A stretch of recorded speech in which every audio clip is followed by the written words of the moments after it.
Here's what women actually need to know: what men need in relationships. They don't know how to ask for it.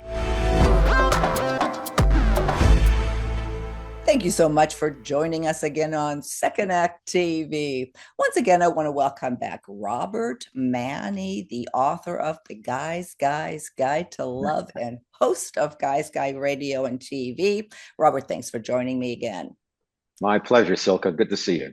What are we going to talk about today? Well, our topic today is what men need in relationships. They don't know how to ask for it. Here's what women actually need to know in order to provide what men need. And it's an interesting topic in this particular case because it was written by a woman. Absolutely, because I don't think a lot of guys would want to write an article about needs because they don't want to come across as needy. So in this case, I'm hip to a woman writing the article from doing her research, and I can't wait to get into it. That's a good way to look at it because, like you said, there's few men that can write about it. So let's get right into it. The number one here: he needs to feel like you respect him. And she makes the point that, well, of course you're going to say, well, of course I respect him, but do you show it? Well, I guess it all depends on how we define respect. I think all men, of course, want to be respected, not just in the relationships, but just in general. Respect is a big thing that I'm sure women do also, but we're focusing on kind of what men need. And I think that would be number one at the top of the list. And there's a lot of different ways of communicating respect to a man. You have high regard for his perspective, his experience, and how he sees the world. That sounds like a tall order. I think, and I laugh at that a little bit because it's a difficult question to answer. How do you show respect? Because respect needs to be earned. But apparently it's obviously something men need and want. But how do you ask for something that's in a way difficult to define? Frankly, if you don't respect the man you're with, then why are you with him? I think every woman wants to be with a guy that she respects because unless it's Rodney Dangerfield, who doesn't get any respect. But I think it's important. It's a no-brainer in a way. But the tricky part is, how do you communicate? How do you show to the man that you respect him? And I think you got to treat him like a man, like a big boy, but treat him like a man and make him feel loved and make him feel respected. And there's so much more to that. But I know you've got a lot of other points. Well, and I certainly don't want to harp on that particular topic, but it does set us up, basically for the rest of the topic. It's kind of an umbrella need, if you will. Number two here, he wants you to desire him. Mm-hmm. And what she's saying here is that a man doesn't just want intimacy, meaning it doesn't just want sex. He wants to feel desired by the woman as well. And apparently we miss that, especially as a relationship progresses. What man and what woman wouldn't want to feel desired by their partner? I think it's pretty easy to show the guy that a gentle touch, rub the shoulder, talk to him, tell him he looks good. Now, when you mean it. When a woman desires a man, she knows how to put that out there because it's her truth. And again, if you don't desire your guy, well, what are you doing with him anyhow? So I think it's a very important aspect of having a successful relationship, to make sure that he's not only desired, but he knows that he's desired, that he feels desired. Men have egos. Mm-hmm. And it can be a good thing to a certain point. You don't want arrogance, but you do want confidence. And you want somebody who has self-respect also. Mm-hmm. And anything you can do that can feed that in a healthy way, like a healthy diet of organic food for the heart, for the soul, for your man, is always a good thing. She points out one thing here is that don't make intimacy feel like an obligation. I mean, that goes back. So it almost seems old-fashioned to me to bring that point up, but apparently it's something that does. There's the sexual aspect of it. There's intimacy that transcends sex, of course, but I think no guy really wants to think that their partner's kind of giving it up, like just to throwing him a bone, if you will. No guy wants to feel that. And everybody, listen, has their own rhythm, and as they age, the rhythm changes, whether it's a man or a woman. And whatever works. I mean, you could have great sex with somebody that It takes a while to get into it. They have their own mindset and their own vibe. Ultimately, though, to get back to the question, is every man wants to feel desired. He doesn't want you to like throw him, give him a break or mercy. You know, most guys want it, and they don't want to feel like I'm here you go. You know, I'm just like doing it to like, you know, Mhm. placate him for a time being. Like it's a like a dog treat or something. It's not like that. It's very special, and it should be special every single time. Well, I think that, the whole purpose of her article, and like as you said, she researched it, is that these are points that women need to be reminded of, perhaps. So Mm-hmm. it's not necessarily that we're giving answers to how to, but are you doing this? Are you aware of this? That men want to feel desire just like we do. So anyway, enough about Absolutely. that one. Number three here, he needs to feel like he's making a difference in your life. Well, I think every man and every person wants to feel they're valued, and particularly for men, because again, we have egos, and ego again can be a healthy thing. So if a guy feels like they're adding value and they're an important part of the equation, particularly now that women are making, in many cases, making the same salary, and a lot of times women make more money based on what their profession is, that it's important that a guy feels like he's an equal partner at least. I think Mm-hmm. it's really important, particularly in today's day and age where the roles have changed so quickly, long overdue, but things shift very quickly. And then you have the whole bro culture was in, and then it went Me Too, and then it went transgender, and now the bro culture is back. And it's just things change so fast that a lot of people get confused. Men are in the crosshairs of they're not sure who they are, and they lack role models. It's either Mm-hmm. MMA or superheroes or manscaping or whatever, and wearing eyeliner. They don't know what to do anymore. Should I open the door or not? Can I make a move? Do I need to sign a contract to get a kiss? Do I have to wear a wetsuit? What's going on? It's really tough sometimes to be a guy, and anything women can do to kind of ease that, make their life a little easier, I think is a really good thing. And the difference in this sense too is that he needs to be needed. I don't think that's one of the points. Is that he was plugged out of the relationship, that he would be missed is the way I'm interpreting it. It's funny, they give one example here, made me think of you because you've used this on our show here before, that one of her clients said that he loves it when he could make his wife laugh, and when she stopped Oh yeah, laughing, huge, you know that huge. that ruined a relationship. It could really affect the relationship. So if you think your husband or your long-term partner is funny, then laugh at his jokes. Well, I think a lot of women think that guys with a sense of humor, Yeah. sexy characteristic for sure. And it can overcome, even looks and stuff. Personality is a big thing. And charisma doesn't necessarily just come with pretty boy looks. It could be something that comes from, if you're funny or not. And some people have a better funny bone than other people. So I think that's huge. And every Mhm. guy wants to think that they're funny. Yeah, but look at the comments. Does it make you feel good when the woman you're with makes you laugh? Or you make her laugh? So Oh, uh, absolutely. yeah, that's an easy thing to do if it's genuine. You don't want to laugh at every stupid jokes, but if you do think it's funny, maybe you heard it before, it can help the Well, listen, relationship. if he's funny, he's funny. And if you don't think he's funny, you don't think he's funny. You can't Funny, make yeah. somebody, you can't fake, you can fake laughter a little bit, but really if you find your partner amusing, that's a really good thing. And it Mhm. works both ways. Here's the next one. See what you think about this. He wants you to watch the football game with him. What she means, and she clarifies that, is to share in his interest, that he doesn't necessarily want you to sit, next to him during a game and talk about every play, but that men do appreciate it or want the woman in their life to share some common interests. Absolutely. I think that's huge. I mean, I don't, in the relationships I've had, I never forced a woman to like, you have to watch the football game with me. If I said Mhm. I'm going to watch the game, you want to watch, they would watch if they were interested. And if they walked out after the first kickoff or first quarter, they weren't interested. You know Mhm. what? If they're really the person that I really care about and everything else is rolling along, I don't really care if they like football or not. But I think it's a bonding experience if you can watch an event whether it's the Super Bowl or the Oscars, the Hmm. Academy Awards or whatever, that you do something like that together. I think that's a really good thing. And if you don't have any common ground across the board in events that you could either participate in together, like my Hmm. wife and I now play pickleball together, and it's a great couples game, Right. as you know. I know she doesn't care about football. She's like, "Oh, look at the costumes they're wearing." I'm like, I said, "Those are uniforms, honey."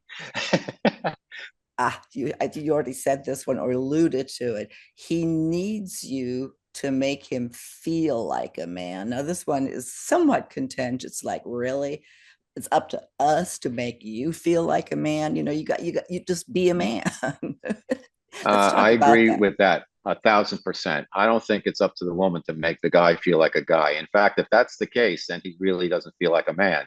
You don't need Mhm. if you're a real man, you don't need a woman to make you feel like a man because Right. you're not spending every second with your partner. I think that the what deserves a little bit more discussion probably, and she does explain this, is it's not so much maybe making him feel like a man, but certainly don't talk down to him, or Oh, that kind of thing. She also reminds us that, doesn't it make you feel good when he gives you compliments or kind of builds up your feminine qualities? yeah. Why not tell him that, hey, those workouts have been working, just where his masculinity is complimented, for lack of a better word. It's something to think about. Well, there's a way. I think the flip side of that is just try not to get too nitpicky. And sometimes the longer you've been in a relationship, you get more and more comfortable with each other, and they start to get guys feel sometimes that they're getting nitpicked, and Mhm. that's never a good thing. Everything can't be so perfect and anal because that this becomes just too rigid and too uncomfortable for a lot of guys. You have to find the flow there. I think what feels right, and if you Yeah. want the guy to feel good about himself and to feel like a man, don't be his mommy and really be like he's 11 years old and be pointing out everything. And again, this is something that, the whole article, the premise is that he won't ask for it, that he wants this, but he's never going to ask for it. So the awareness to women, wants to feel like a man. Like we said just now, you can't make him feel like that, but also don't emasculate him, because that is Yeah, something that in a longer relationship, especially, we get frustrated with something. Sometimes we tend to do that. So yeah. it's a good Well, reminder. just one point on that, if I may. It's like a lot of Mm-hmm. times, you'll find the guys in a relationship, they don't want to become the pack mule. Like most of the time, not every time, the guy's a little bigger and stronger, and they end up carrying a lot of stuff and this and that. But you don't want to reduce your guy to the indentured servant, and then Yeah. you have everything else figured out, and then he's a schlepper because that's not a good thing. And the guy will notice that after a while that the only time he's automatically doing the heavy lifting and you're boss lady and reduce his role to be Yeah. the pack mule. Pack mule. That's a good way. It's a good analogy. Like that. Any pack mules out there? Let us know. uh, Here yeah, I am. that's funny. He needs to be given some benefit of the doubt. Now, this is an interesting one. Again, thinking, women advising or a woman advising women, men won't ask for this. I think her premise to this is that men, not that they're big liars, but they are, well, as she writes here, the king of white lies. Well, I don't agree with that whatsoever. I mean, what's the proof of that? What's the science behind that? Just somebody saying that. I don't think men are necessarily lie any more than women do. But I think the point of giving the guy the benefit of the doubt, I think that's a really good one, and it transcends just like saying certain things. I think when you're questioning, okay, why did he do this? Why is he making this decision? Why did he turn there instead of taking? Why did he take this route? Before you jump on his case, maybe he has a rationale for why he made the decision he Mm-hmm. made. So at least hear it out. And if it makes sense, maybe he doesn't do things the exact same way that you do. That's okay. You have to give people the benefit of the doubt in terms of they like to do it this way. Give them a break. Mm-hmm. Let them be themselves. Let them do it their way. Mm-hmm. When it's about lying or something like that, that opens up a whole other can of worms. what she was inferring here, and there's more to this, given benefit of the doubt, than just lying. But I think she started it with, if you're coming home late from work, we automatically out with another woman. Just Right, don't jump to conclusions, but also right. lying by omission to not necessarily bring something up that would hurt the other person. But again, I'm putting myself in the mind of a man now. Yeah, please just give me the benefit of the doubt with what I do. I'm not going to ask you for it, because that it in and of itself would bring up an interesting argument or discussion, perhaps. I But think the you nailed it. benefit You of nailed but it. the benefit of the Yeah, doubt. agree Okay. completely. Couldn't have said Uh, it better. oh, good, Robert. I'm going to cut this up. Okay. Here's another interesting one too. He wants you to not take things personally. I guess the example here, then it made sense to me what she meant. Like if you say, if you love me, you wouldn't have done this, or you should know because you love me. He might have done something you take personally that has nothing to do with you. Right. Well, I think, narcissism is rampant in our culture, and that sounds kind of like that, where guys do stupid stuff all the time. Me, I'm raising my hand right here, but that doesn't mean I'm doing it to hurt my partner.